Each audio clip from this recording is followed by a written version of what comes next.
இன்றைக்கி பிரண்டை தொக்கு எப்படி பண்ணுறதுன்னு பார்க்கலாம் வாங்க. ஏலாம் பிரண்டையாக பொரித்து கட் பண்ணி சுத்தமாக அலசி வச்சுருக்கேன். மண் சட்டியில் நல்லெண்ணெய் விட்டு எண்ணெய் காஞ்சதுக்கப்புறமா இந்த பிரண்டையை போட்டு நல்லா பொன்னிறமாக இதை வறுத்து எடுத்துக்கணும். பிரண்டை தொக்கு அவ்வளோ நல்லதுங்க உடம்புக்கு. சட்னியாக செஞ்சு சாப்பிட்லாம், பொடி பண்ணியும் நம்ம சாப்பிட்லாம். பொடி எங்கிட்ட இருக்குது பிரண்டை பொடி. இது நல்லா வதங்கிடுச்சு பாருங்கள், பொன்னிறம் ஆயிடுச்சு.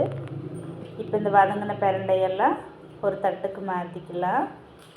இந்த எண்ணெயிலேயே நம்ம அரைச்சிட்டு இதிலேயே தாளித்து விட்டுக்கலாம், எண்ணெய் மாற்ற வேண்டியதில்லை. இப்போ இந்த பிரண்டையெல்லாம் எடுத்துட்டு இதுக்கப்புறம் இதே எண்ணெயில் பூண்டு வதக்கிக்கலாம். பூண்டு இஞ்சி போட்டுக்கலாம்.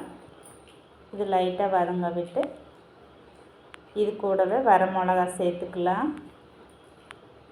பெருங்காயம், கட்டி பெருங்காயம், வரமிளகாய், புளி, ஒரு லெமன் சைஸ் புளி, 2 கருவேப்பிலை போட்டு நல்லா வதங்க விட்டு எடுத்து ஆற வச்சு,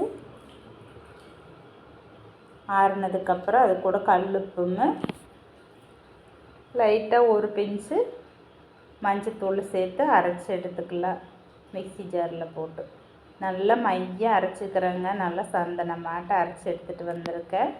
அதே சட்டியில் வெந்தயம் கடுகும் போட்டிருக்கேன். பொரிஞ்சது கருவேப்பிலை போட்டுட்டேன்.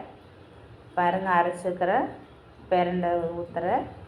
எப்படி உழுகுது பாருங்கள். அந்த எண்ணெயிலேயே ரொம்ப அரைச்சிக்கிறேங்க. நல்லா சந்தனமாட்ட அரைச்சிக்கிற பாருங்கள், எவ்வளோ அழகாக இருக்குது பாருங்கள்.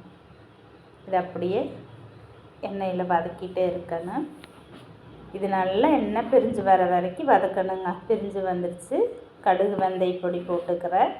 வெல்லம் சேர்த்து இது கிளறி விட்டு எடுத்துனா பிரண்டை தொக்கு ரெடி.